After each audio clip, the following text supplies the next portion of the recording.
Hey guys, good afternoon.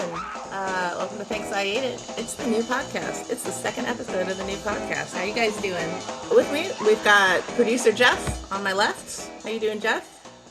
I'm doing great. I had a Yeah. nice week. I actually went to a restaurant this week, which helps me prepare for this show. Nice.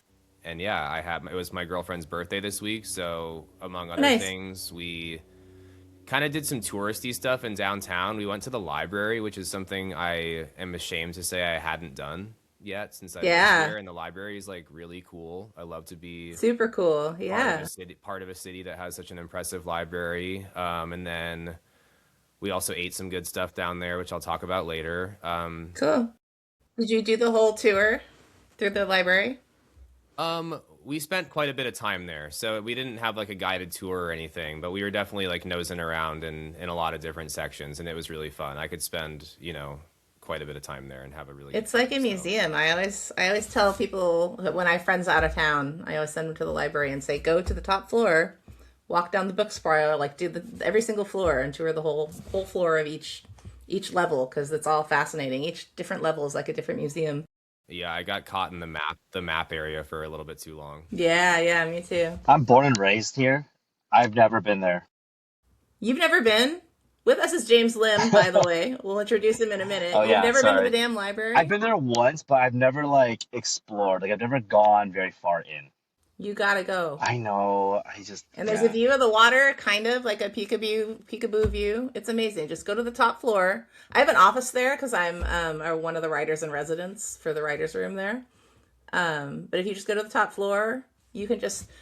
They have that thing called the book spiral that's just like around the perimeter of each floor. It's a slow ramp that just makes, I think, for 3 or 4 floors, you can tour from the ninth floor to the seventh or sixth floor just slowly by going around the perimeter of the room, and it's a slow decline, Mm, and you can tour it that way on I foot and should. I look at just all the can't racks. read, And so as it's because you never learned to read. They also have that really cool red room. Have you been? I'm Yeah, sure the you're red familiar with it. floor. Yeah, the red floor. Yeah, Dusty was really excited to take pictures there, and they actually came out to be really cool pictures. yeah, they're But cool anyway, pictures. how was your week, Meg? Well, it was also my birthday, interestingly. So Right. happy we did a birthday. road trip. Thank you. I'm 46 years old. That's kind of fucked up. Uh, who knew? Being 46 is a privilege, right? Lots of people don't make it, so I should be glad. We did a little road trip down to Vancouver, Washington, which I'm born and raised here, and I'd never really gotten off at Vancouver. We just would always go to Portland, right? But there was a Georgian restaurant there that my buddy Mark DeJoy told me about. And Stephen and I had traveled in Georgia years ago, so we're always looking for Georgian food, and I'll talk about that a little later. And we like doodled around and um, walked through Fort Vancouver, and it's a cute little town. We actually also went to the library there, and they were selling books, and I bought a Julia Child cookbook, and it was nice. Hey James, What's up? on the leftmost left, we've got James Lim, my buddy, who I'm not sure how to say it. Are you still Watson's Counter? Because you used to own Watson's Counter, the cafe, Yes. but you still sell coffee as Watson's Counter. Is that right? Yes. So the brick and mortar is gone. But I'm still roasting coffee because one, I ended with inventory, and so I kind of want to just like finish off that inventory, but then people were asking for coffee still. So I've been slowly like and very cautiously, of course, re-upping my inventory, and just continue to roast. And eventually, once I find my like equilibrium, I'm gonna be doing like very limited coffees just all the time. More personal passion project than anything else, Okay. but yeah. Jeff, did you know James's restaurant, Watson's Counter in Ballard? So I have kind of I feel like we're aware of each other in a couple ways, but like not really. Like I used to work at Stampede, and I met you working at Oh my Stampede God, Cocktail yes. Club in like 2019. I got my sweatshirt on. And then we've followed each other on Instagram ever since then. I feel like we've both recently been vocally outraged by a lot of things going on, and we're not afraid to talk about it on the internet. So I want to say I appreciate you for that. Oh man, But also thanks. I appreciate you. I've always just kind of kept track of what you're doing because you were just such a nice dude the couple times that I met you. So I mean, I'm sorry I didn't actively support what you had going on, but I've always admired you from afar. Thanks, man. No, it was fun. I was watching this. I was watching the first episode, and I was like, dude, I know him. I know him. I don't know how I know him, but I know him because we just meet so many people all the time, right? But yeah, I remember. I think I was also at Stampede on like your second to last day or like your last day too. But Yeah, that's probably true. yeah, but yeah, good to see you. James, what are you up to these days? So you closed Watson's the restaurant Yeah, like a year and change ago, is that right? yeah, December? almost exactly a year ago. It was December of 2024. December 12th. And since then, literally for the last 13 months now, it's been spent, doing the Watson stuff. I'm actually about to I have somebody working on the website for me, and I'm gonna relaunch subscriptions, so that'll be fun. But other than that, like I have a family business and I work that now. I have a kid who's amazing, so I work that now. That's Yeah. a huge handful. Um, Greatest blessing ever for sure. And then what else am I doing? Um, oh man, I'm still dealing with closing Watsons. I will tell you guys, Really? closing a brick and mortar under less than ideal circumstances is are we allowed to swear? We're allowed to swear on this, right? Yeah, we're Yeah, allowed to. dude, it's such a fucking bitch. Like it's ridiculous. Hmm. Um, I have I bet.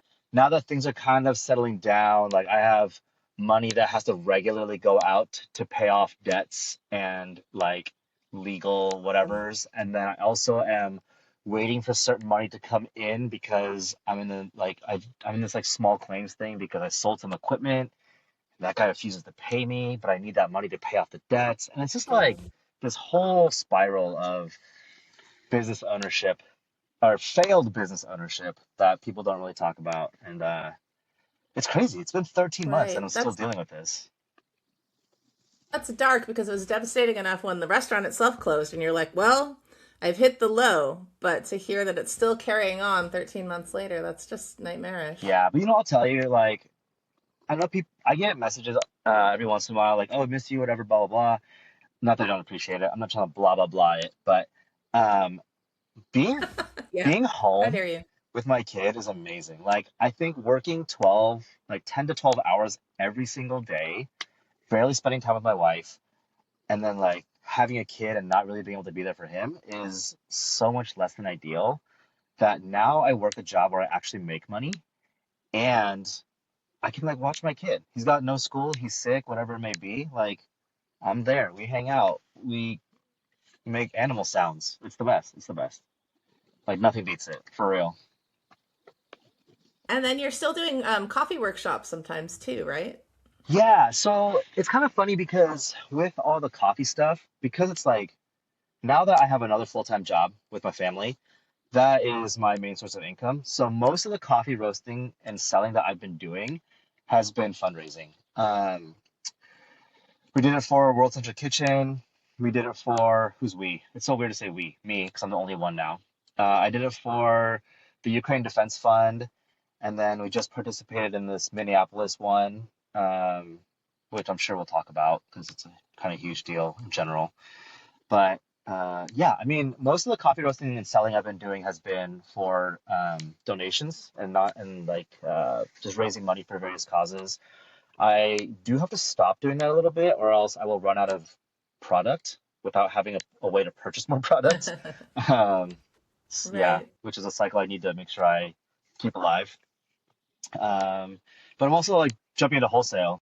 I have a couple of wholesale accounts right now, and I'm roasting for them, which is great too because I can be exclusive with who I wholesale to. I've definitely dealt with some pretty shitty people in the wholesale game. So now I'm pretty much only working with people I want to work with. So if you see my coffee anywhere, I fully endorse them in their businesses. So there's that. Where can we see your coffee, by the way? Right now, I have some other things in the works, but right now you can pick up Whole Bean at Molly's Bottle Shop in Sunset Hill. And then I also have coffee, should be on the shelves right now. They should be brewing it soon at, oh my gosh, C. Smith and Beer and Press. C. Smith, where's that? Capitol Hill. It's like right by the Okay, I M2M, don't know that the one. light rail. Yeah, it's Matt Wendland, who also owns Beauty and Press and Moonshot, and another one that, Okay. yeah, yeah, How do you spell that? Is it the letter C or is it like SEA, like the ocean? the ocean, SEA star. Star? Sea Star? Got it. That's right? No, Cool. that's not right. Sea. Oh Great. my gosh, I'm blanking on the name. It's not Sea Star. What am I doing? I will We'll remember figure at it some out in point. post production. Sorry, Matt. We'll find it. It's knowable. Are you involved in the production of the cans still? Like, are you still producing the cans? Yes, the cans are in Is it back relatively. stock? Is it fresh? Right now, I'm waiting to produce it again until we hit warmer weather. Um, the companies just have like really large minimums that you have to produce. And so, especially now that I don't have a storefront, to sell the cans is a little rough. That is one of the ones that people have been asking for. But if any businesses want to carry it, Urban Family Brewing does our distribution for it. So come, I Okay. want to say like May-ish, we'll do another run of cans, of the Good Boy Blend cans, and then they'll be carrying that, and you can purchase it through them along with their awesome beers.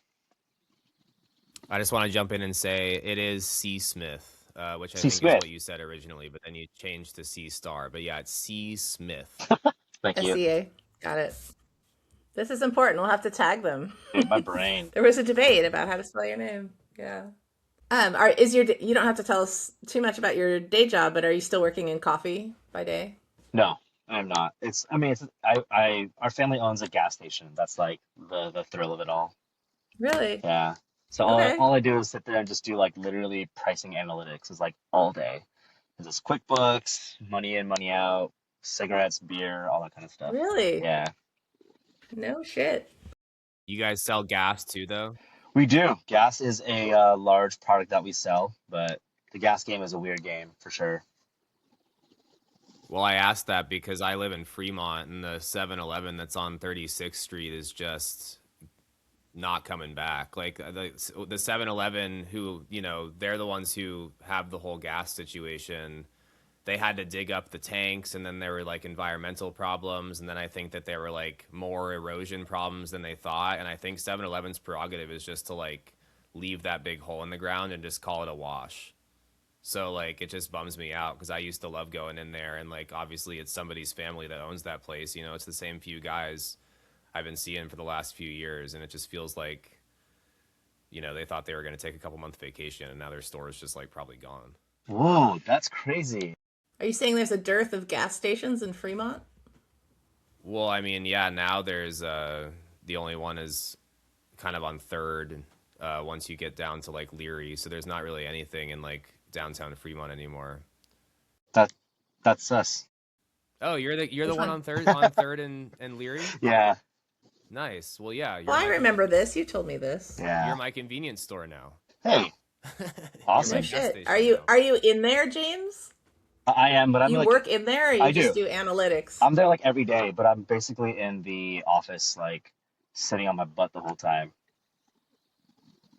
Okay. Yeah, it's crazy. So that Well, 7-Eleven, I won't say too much because it's not my business to say, but like our beer distributors, they were like, oh, like they're gonna be closed for like 2, 3 months. And I was like, gas tank replacements? No, they'll be closed minimum like 8 months. And I had no idea that they were like possibly not opening ever again. That's brutal. I mean, I'm saying that completely unfounded. I Oh, just okay. noticed that as somebody who I walk by there multiple times a day, and construction has ceased Yeah. since the winter holiday. Like since mid-December, there hasn't been a single person there. They just put up a police camera, and it yells at all the people that walk by or like live next door for some reason, and then they just called it good. That's wild. I would assume they're waiting for some sort of like regulatory check off sort of thing because the city moves slow, the county moves slow, but also the oil industry, the gas industry has so much money invested into it that I can't imagine that 7-Eleven would let that go, to be honest. You're probably right. And of course, you know more about the financial aspect of it. So, and that makes sense once you say it. I'm sure they make a ton of money, even if being closed for more than half a year. It's not like people are going to be like, oh, I forgot it was there. It's not like it's a Right. restaurant. Like as soon as the gas, as soon as the gas comes back, people are going to be like, nice, we have gas again. Totally. James, so what I didn't realize is that you're only doing workshops for fundraisers. Do you have any coming up? I don't. Because It's I'm really also, curious about those workshops. yeah, well, I've invited you a bajillion times. And so I know. I know. the workshops are And fun. I didn't go. I just want the info. Yeah. It's fun because it's basically like my way of I don't know how much you want to talk about like whatever, but it's my way of just kind of pushing back a little bit at I do. the industry's bro science of coffee. Like I absolutely cannot stand the plethora of, hey, like my shot is burnt because that's not a thing, right? You can't burn a shot of espresso. It's not a thing, and I'm not going to get into all of it here because I'll get really upset. But there's just a lot of things within the coffee industry that people don't understand, and it's not their fault, right? It's like one, it's Starbucks. Um, they put a lot of information out there that's Starbucks' fault. oh 100%. But there's just a lot of information out there that's old and antiquated slash just scientifically incorrect. So my classes are designed for you to just have a more scientific approach to coffee and why we're doing the things that we do from a purely mathematical perspective. It's a very much like fuck your feelings. Like I don't care what you think is happening in your cup of coffee when you brew it. Like it's still in this era of the celestial water beings that come through and make your coffee. It's like it's not. It's math. It's just math. And if you understand the math, you can always make a good cup of coffee. And my whole thing is also, I don't care what you drink. I genuinely don't. Like you can drink the most expensive thing. You could drink Costco beans, it doesn't matter to me. But if you're gonna make it and you're spending the money, at least learn to make it right, And that's the whole purpose of the class is just to bring a little bit of information to people who want information on how to be a better coffee brewer. If I were to accept one of your many invites, what would I think part of why I haven't gone is because it's in Georgetown or something, and I didn't have transportation that day. But supposing I showed up, I'm also just worried that I'm a coffee novice and won't be able to follow. Can you tell me what to expect as just a total coffee noob walking in the door, being like, "All right, I'm going to learn at this workshop." What would you show me? Basically, I what we do is I just start with a grinder that is completely uncalibrated, and I'll just start brewing coffee and talking about things. Is generally we talk about like I go around the room and figure out like what do you normally drink? Like whose coffee do you normally drink? How do you brew it? What do you like and those kinds of things. And then I'll generally also ask like what people's experiences with like science and math and things like that. Because if you haven't taken math since high school, then that's totally fine. It's like not a big deal. So what I'm really trying to do is gauge where people are at and meet them where they're at and start from there. Um, because at the end of the day, the concepts just make sense. It's just that we're so used to this thing becoming a mystical whatever. So you can expect me to just say, hey, what's up, Meg? Like, how do you make a coffee? Oh, you French press? Great, let's talk about it. And then as we go through the conversation, the lecture, I just make adjustments to the coffee. I'll give it to you and say, what do you think? And people will be like, oh, it's acidic. Oh, it's bitter. Oh, it's this. Oh, it's that. And I'll tell you, oh, you're wrong. Oh, you're right. Um, there's not really a lot of wrongs and rights when it comes to your palate because it's what you perceive. What I'm trying to do is train you to understand what your palate is perceiving and putting words to that. Because very often people will say this light roast is very bitter, when what they mean to say is that this light roast is very acidic. And those two things cannot be the same thing. Like bitter and acidity are just opposites that don't work together. So just trying to put words to feelings, to sensations and whatever you're tasting on your palate, and then just kind of walking you through here's the adjustments that we're going to make. Go forth, go home, and do it yourself now, right? Just kind of giving you ideas of how we're doing this. And especially the first class is mostly Q&A on top of like the foundational information. Yeah, the problem with the foundational information is that most baristas don't learn it. Like most baristas. You could be a career barista and never learn this stuff because what you're taught is if it tastes like this, do this. If it tastes like that, do that. But there's no thought process involved, right? They say make it longer, make it shorter, when that's not a thing. Um, I, I try not to be really cynical about it. But people just don't know what they're doing. And my goal is just like, hey, that's totally fine. Let's just make sure what you know, we're actually creating the correct concept around what you think you know. Because the idea is correct, the correlation is correct, but the causation is incorrect, right? Um, yeah. You're also teaching people how to communicate, and I think that it's really important in every. I mean, coffee's a great way to use it as an example, but I think about as a server or like as a bartender, we use words all the time like spirit forward. And I get, old white guys that scoff at me for using like a word that they think is like foo foo or like just call it strong or Yeah, something. And I'm like, well, that's not the same thing. Like all the drinks have more or less the same amount of alcohol in them. So I'm actually just taking away non alcoholic ingredients. So calling it strong would be false. So that's why I'm calling it spirit forward because that's what it is because words have meaning. So I just really yes, appreciate you saying like just because you think something is bitter doesn't mean that it's bitter. You just need to know what bitter feels like to you and then be able to attach a word to that. It's exactly. and it just goes a lot deeper than that. But I just really like the surface example of like, can we just actually use the words we're intending to use correctly? And that Yeah. would be great. Thank you. Yeah, that's such a huge part of it because people are so, especially coffee, and I don't want to go down history, but it's been in this country for so long that people are just like strong cup of Joe, and I'm like, I don't know what you're asking me for. Like, I don't know what that means. Right. Yeah. James, as a person who does not even own a coffee maker because I don't like the coffee that I make, what kind of equipment would I need to have if I went to one of these workshops at home? You don't need anything to be honest. Like, I think like I could teach you to make a better cup of coffee on a Goodwill Mr. Coffee brewer than people do with their like, Really? oh yeah, then I almost people said, what if I have a Mr. Coffee? Is that okay? Really? totally.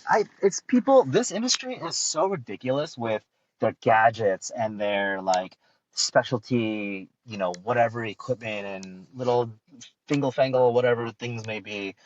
It's not that complicated. It can be, but your return on investment for things like that are so minimal when your basics are already screwed up. Like people are buying, $3,000 espresso machines, but have a crappy grinder. The thing is, my opinion is the only good investment that you have to make is a grinder.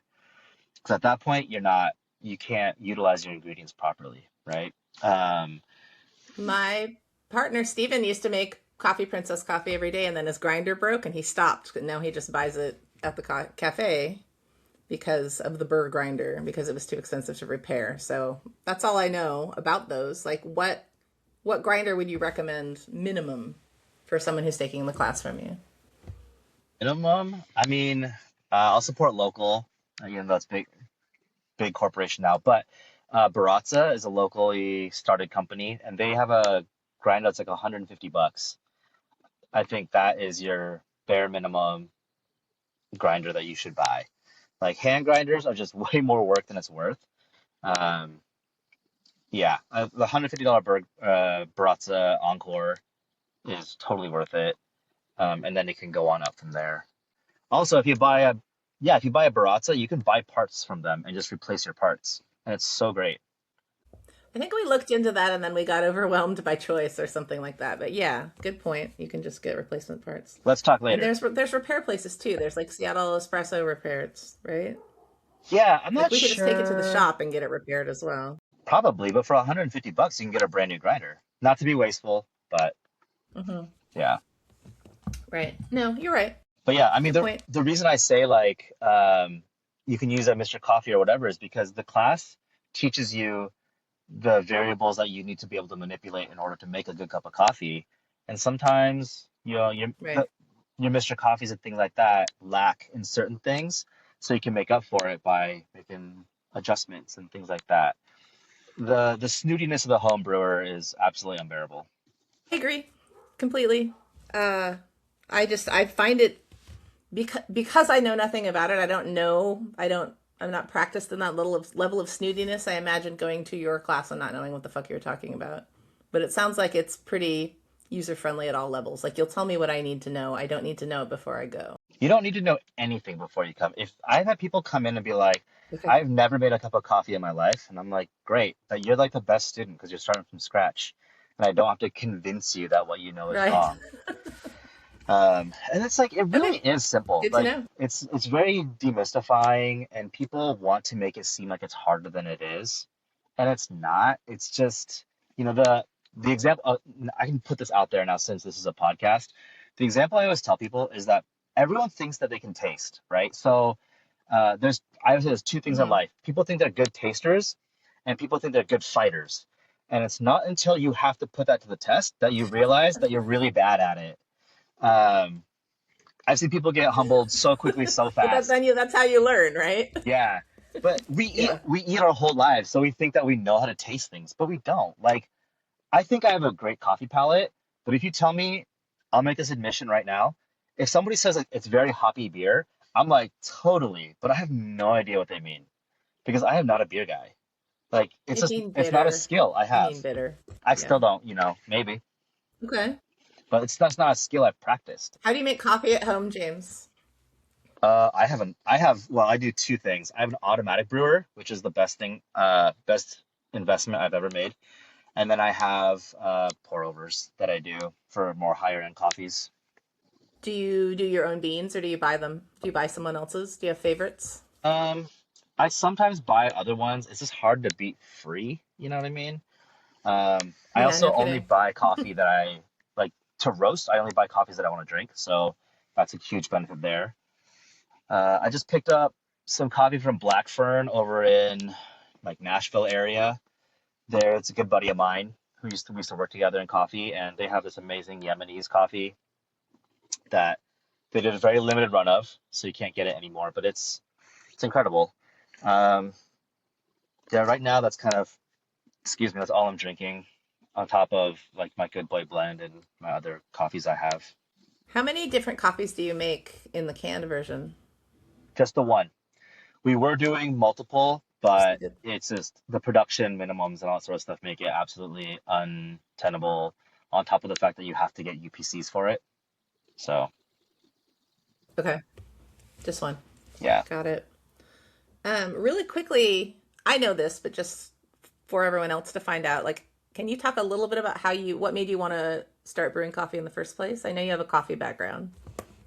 Oh, why I started doing coffee in the first place? Yeah, like I know that you were working in coffee shops. Why did you decide to branch out and start roasting beans on your own and then later open a cafe? Oh, so I actually started as I worked as a barista because I used to work in biotech, and then the company I worked for completely crashed here in Seattle, and so there was like thousands of us literally in Seattle that got let go at the same time, and I was not competitive at that point in my young career. So I branched off, did some other jobs, jumped into a coffee shop here in Seattle for health benefits, and then just found that I love the science that goes into making a good cup of coffee. From there, I worked my way up that company, and then I got fired. And then the choice was I either try to find a large company to work for a similar position, or I start my own thing. I didn't want to, but my dad is very entrepreneurial, so he encouraged me to. Dumped all my savings into it. Opened up Watson's. We were actually working with Anchorhead for I want to say about a year. They were awesome. Like, I love working with them. Great guys. It got to a point for me where I just wanted certain things, right? Like, as a perfectionist to a fault, I wanted very specific coffees. And you can't ask someone to do that for you. That's insane. So I was like, I'll just do it. And I was lucky enough to get somebody who had a lot of coffee roasting experience on our team. So I asked him if he'd be down. He did it. He was down. We did it, and he taught me how to roast, and I've been doing that ever since. Great. Yeah. Real quick, I wanted to do a news segment like we did on the old podcast with Mark, but I couldn't find a ton of restaurant news this week. But you mentioned Molly's Bottle Shop, and I wanted to just say, news-wise, moving into the news section, Yeah. Baker's was about to close. Yeah, did you hear about this? Mm-hmm. I fucking love Baker's. So Baker's, if folks don't know, is a beautiful cocktail bar on 32nd in Ballard, West Ballard, and they announced that they were closing, and then Molly's Bottle Shop, aforesaid, right next door, decided to take over Baker's, which is one of my favorite craft cocktail spots in the whole city. They have a very unique, obscure collection of liquor, and I just think it's a big win for the city. And Molly's awesome too. I love Molly. I don't know her. I've never met her, but she's clearly awesome. She's taking over Baker's. So You she does a should. lot of natural wine in her shop. Is that right? It's only natural wines. And she does Okay, a lot of great. sourcing herself. I think she's in France right now, actually. Okay, France or Italy, but she does a lot of the sourcing herself too, on top of course, importers. But she's an awesome person, great person to talk to. If you ever pop in her shop, basically it's just wine tasting all day. Ask her questions, super cool, knowledgeable. Yeah, she's awesome. amazing. That's such a win. That's really great news. I was happy to hear it. And of course, Brian Smith, who owns Baker's, still has Bar Miriam and his beautiful liquor collection up on Queen Anne. So that's a very similar bar to Baker's, but I'm glad that the city still has them both. Yeah, especially because they're on opposite ends of town. Jeff, have you been to Baker's? Yeah, I used to love going to Baker's. I had friends that worked there over periods of time. I feel like we went there um, as Stampede one time. I think we had like a staff party there where it was just like a dinner where all the bartenders went out. And yeah, I agree with everything you're saying. I thought it was a really special place. I was always happy to tell anybody who was trying to have a night in like Ballard that, Hmm. Sunset Hill's a little bit up the street, but it's totally worth it. So Yeah. yeah, I was, just like you said, sad to hear that place closing, but really happy that Bar Miriam still exists. Yeah. Yeah. For news, it's tempting to talk about all the closures, which you could have a whole podcast on all the restaurant closures. So I wasn't going to report on Baker's closing, even though I love it. But now we have a happy news item instead to replace that. So I'm thrilled about that. What time have we got? We're at about 1:43. 34 minutes. 30 minutes. I was gonna say earlier when James was talking about that you can't burn a shot, and it was kind of funny to Oh, me yeah. because I feel like what if every guest that we have on has like something that they're gonna like die on that hill? Because like for Brendan, it was raw milk, which Yeah. Brendan was pissed about raw milk. yeah. So for you, it's like specifically, why is it that it's impossible to burn a shot? Like, what's the misconception there? I like that as a segment idea. What hill will you die on? Yeah, I'm exactly. going It to write seems that like down people in going restaurants are forward. often going to have a hill to die on. So I think it's nice to That's a Do new you build segment. some What hill do you exposure. die on? do you want the math behind that? I can give it to you. Yes, yes, of Okay, course. so coffee is roasted very hot, right? Coffee is just tumble dried, um, like what's it? Fruit seeds. That's all coffee is. So they're in those giant barrels that just spin around and they pop like popcorn. And the thing is, everyone roasts their coffee to be minimum like 400 degrees, generally. Very few people, if anybody, roast lighter than that. It depends on a lot of different factors, like your oven and whatever it may be. But um, so when the coffee is done roasting, like my coffee, for example, most of them finish around 400 to 405 degrees. So that comes out of the my roaster. I cool it down. I, do all the whatever it may be. And then it goes to a shop, it goes to your house, whatever. And then you're putting water into that coffee. That water can be what? Maximum 212. Let's say you have it under pressure and high, like circumstances of high pressure. Let's say you get to 300. You're still not getting hotter than what it once was in that roaster. When you're brewing coffee, there's no cooking involved at that point. The application of heat is purely for extraction. That's why we call it coffee extraction. You're using water to pull out resources from these coffee seeds that are already in existence. There's no chemical change happening like there does in a cooking process. It's just pulling stuff out of stuff and putting it into wet stuff. And that's coffee. So if it's burnt, that seed was already burnt to begin with. There's no process in which you're actually burning these coffee seeds in the brew process. So is there any differentiation in flavor or like any difference in like the chemical reaction that happens depending on the temperature of the water? Like, is the coffee going to taste different if it's at like 190 degrees versus like 220 degrees? Yes, 220 would be a crazy number to brew coffee at, but yes, but not because of what we think. The thing about temperature is that temperature is a measure of water activity, right? Basically, the higher the temperature, the faster water is moving. That's what it's recording, literally. So the hotter water having higher water activity means like the actual physical movement means that the water molecules are just bouncing around and extracting all the resources off of the coffee seeds. So the hotter the water is, the faster that happens, right? The rate of extraction is increased versus a cold water, which have a slower rate of extraction because it's not as aggressive in that bed of coffee. Does that make sense? Yeah, totally. So it seems like there's an agreed upon temperature that is a reasonable amount of time that will extract the appropriate amount of flavor from the coffee beans. Yeah, kind of. I mean, I think water temperature is a very tertiary variable that people don't really need to worry about that much, as long as the water is like hot. I think anything above 200, you're gonna be fine. There's a lot of other variables you can manipulate that are more important. Um, the- Long conversation, but that those are gonna be more important than your water temperature. Just have hot water. If you're not gonna measure your temperature of water, boil your water, wait 10 seconds, 20 seconds, and then use it.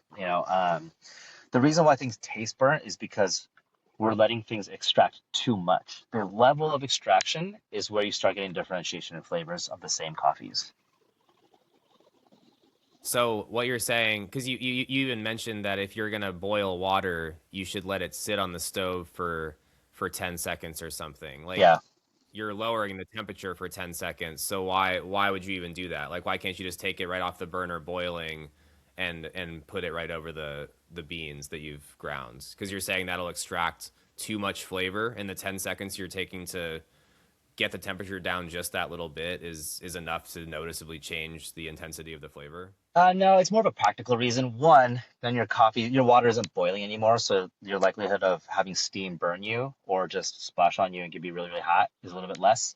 It's a steam thing. And then two, because extraction rates increase with temperature, the lower your temperature is, it gives you a little bit more, what's the word, like wiggle room, right? So your margin of error increases with the lower the temperature because if you have a really hot water, you're basically driving like a front wheel drive muscle car.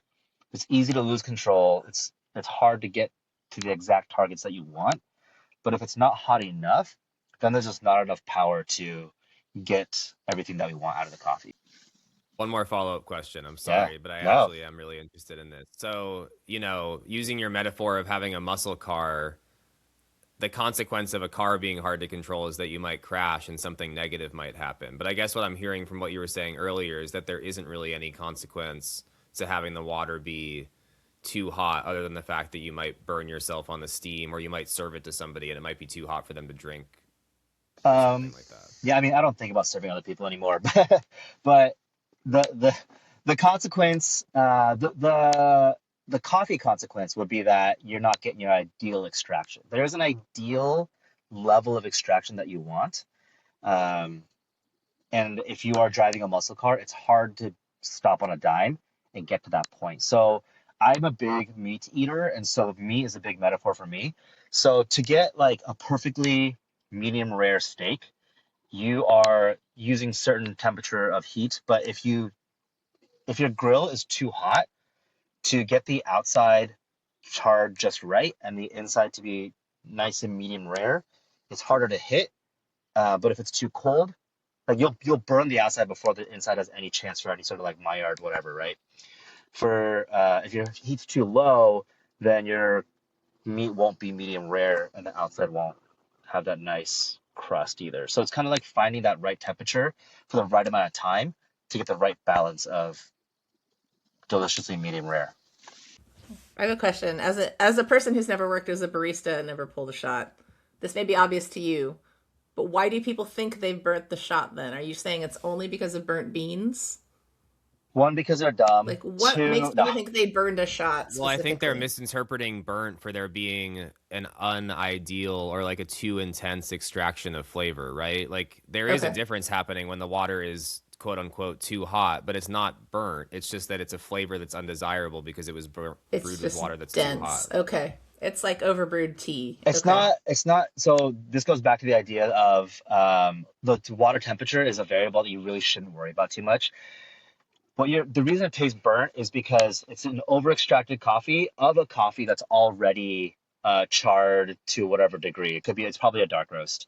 Because a medium roast ends up kind of tasting woody and kind not like burnt, but it just tastes kind of woody and cellulosey. Like it reminds me of like chewing on like uh like balsa wood a lot of the times, or things like that.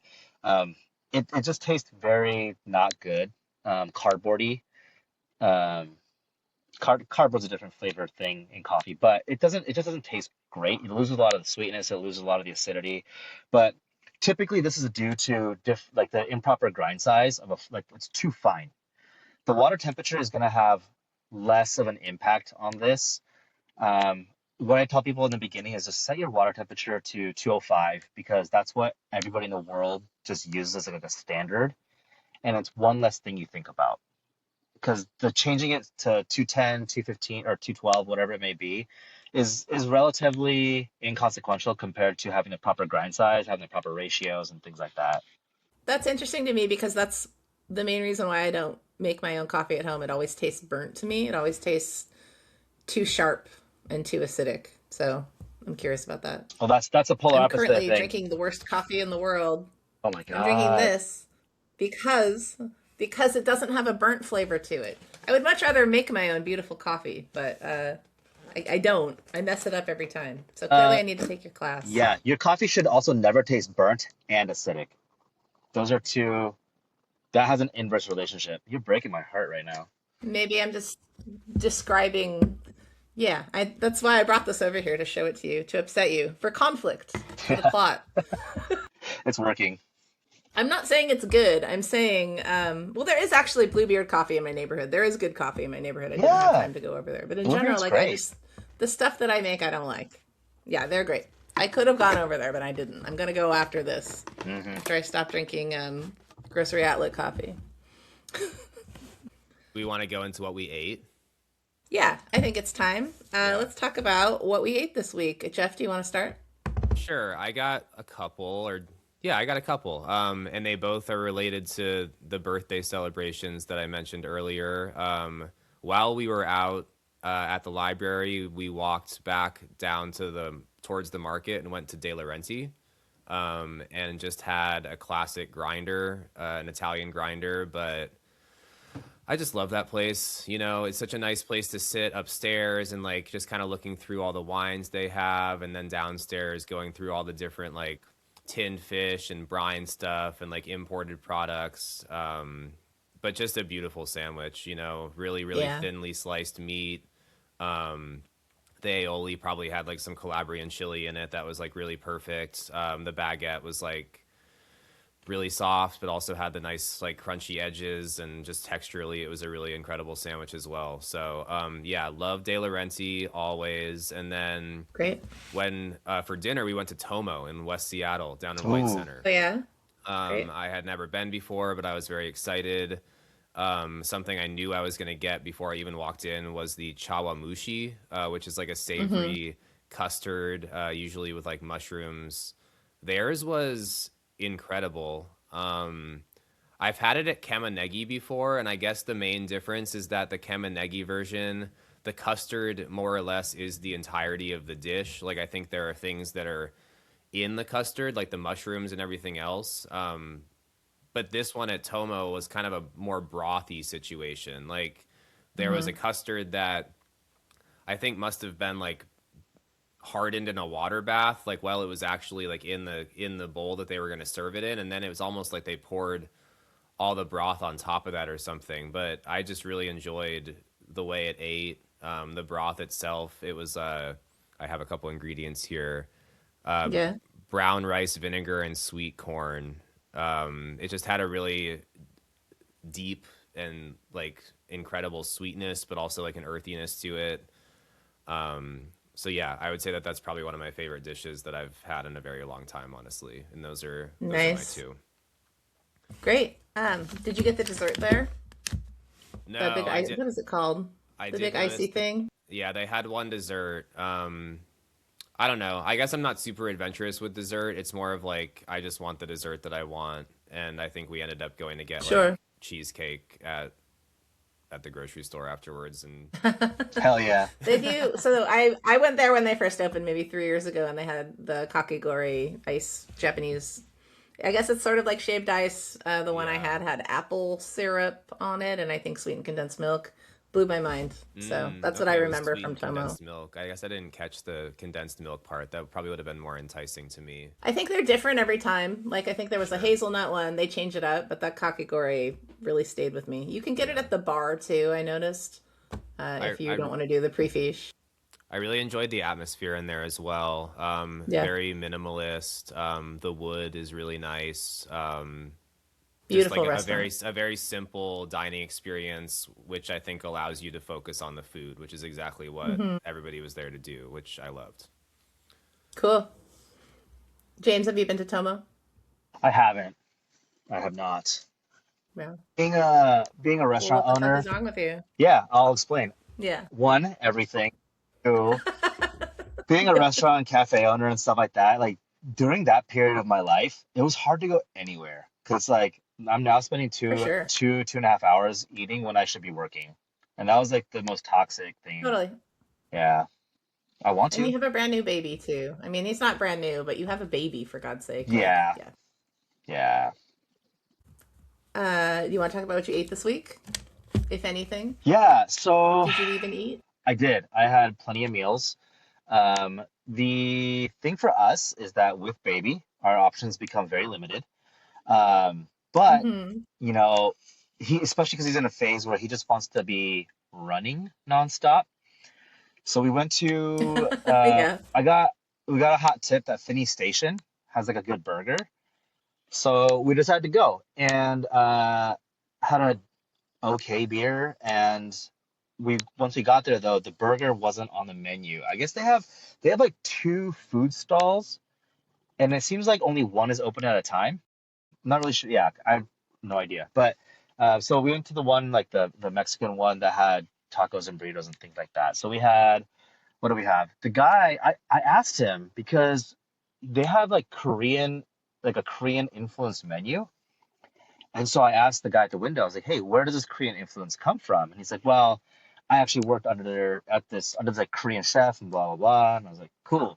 Well, we'll take everything that has a Korean flair to it. We'll take a chimichanga, order some other stuff. Um, as a Korean, I can't recommend the Korean stuff. It wasn't bad.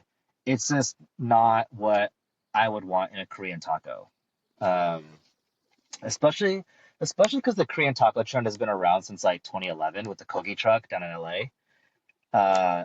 It's been around for long enough where I feel like the execution should be a lot better in general. But the rest of the food was great. The nachos, they were excellent. Pulled pork nachos and chimichanga was really good. It's hard to enjoy food though when you got a baby running around, making sure he doesn't go into the street. But Hypothetically, what would your favorite Korean, like your ideal Korean taco? my ideal Korean taco would be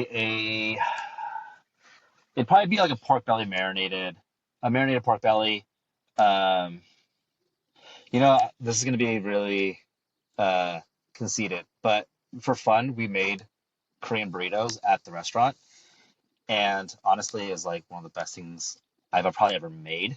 It just wasn't practical for us because one, I'm really bad at rolling burritos, and two, the production of it is just too much work, and I'm not good at I am no Brendan McGill, so there's no way I could have really pulled it off. But I was really big on using marinated pork belly on it with the perilla leaf instead of cilantro. I think that is the move, because then it still has like the spirit of a fatty protein with something herby that balances it out. It just becomes a lot more Korean in that sense. So that's the direction I would go. Thank you for reminding me. I want to plant perilla leaves this year. We grew them like 2 years ago. Thank you for the And they're reminder. so easy to grow. They're so easy. Yeah, They write themselves. Yeah. yeah. Like, what did you eat? What didn't I eat? It was also my birthday, as I said. Um, we tried to go to karaoke at La Llorona, which I mentioned last week, and they were closed unexpectedly. Even though I did recon to make sure they'd be open, they were still closed. So I didn't get to eat at La Llorona. But beforehand, I was a little early on getting down to Belltown, and I took myself out for a cocktail at Roquette by myself. And then I happened to know two of the bartenders, and they were like, Meg, we're going to get you so fucking drunk for your karaoke party. Hell yeah. And I had a drink at Roquette called the Golden Hour that I really, really enjoyed. I'll probably write about it later. And I believe it was rye and calvados with a little Amaro Nonino made here in Seattle, and apricot and something called Espelette, which I don't know what that is. Do you guys know what Espelette is? Yeah, it's going to be the Pimento de Espelette by Giffard. It's just going to be like a pimento pepper liqueur. Okay, Whoa. that's the spiciness then. It was really nice. I really enjoyed it. And then I think if you're referring to a local Amaro, it's going to be the Amarino by Fast Penny instead of Nonino. They said it was Nonino. Oh, okay. Isn't that No, that's an Italian Amaro. That's I what's thought in a paper- Nonino was it's in a paper our can. buddy at Letterpress. That's what I'm saying. It's a very similar name. It's Amaro Amarino. I guess I got the Fast Penny part wrong, but I think that's what you're referring to. They make a couple different kinds. You are a couple absolutely different right. expressions. You are absolutely right. Let's cut that part because No, Skip keep at it. Letterpress is my buddy. Never mind. Yeah. Sorry, Skip. Don't listen to this. No, that's the one thing I know about is cocktails. Let me say that I know about Yeah, I know. Whoops. Well, I like the cocktail. It sounds great. No, keep it. So, yeah, it you should sounds keep really the part good. where I fucked up. And then, Rye, yeah, and then we Calvados, went down to Espelette. Vancouver. What's that? What'd you say, Jeff? I was just listening to the ingredients in my head, and it does sound like a drink that would be right up my alley. Yeah. It was beautiful. I'll totally go back. I'm going to write about it for sure and do more recon. I love Roquette. And then Afra said we went down to Vancouver, Washington for Georgian food.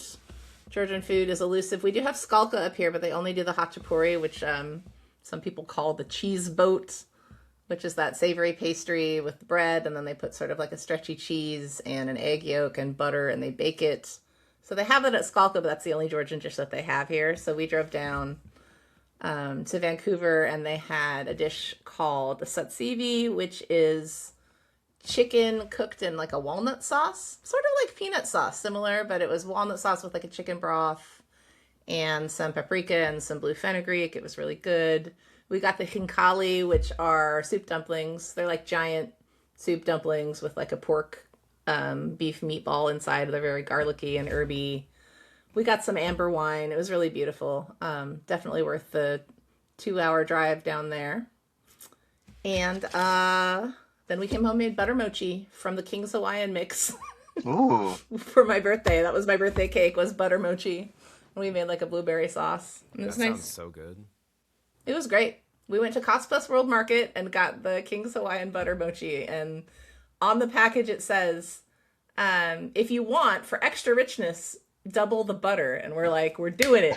So we made like triple, like incredibly buttery butter mochi. It's giving you permission to double the butter. Yeah. It says it's okay. It's your birthday. I feel like that's my philosophy for age 46. Just double the butter in all things. Because it worked out great that time. Yeah, I stand by it. Cool. Should we call it? I mean, we're at 55. I feel Last like this time we was did like an hour and a half. Can I mention one thing? yeah.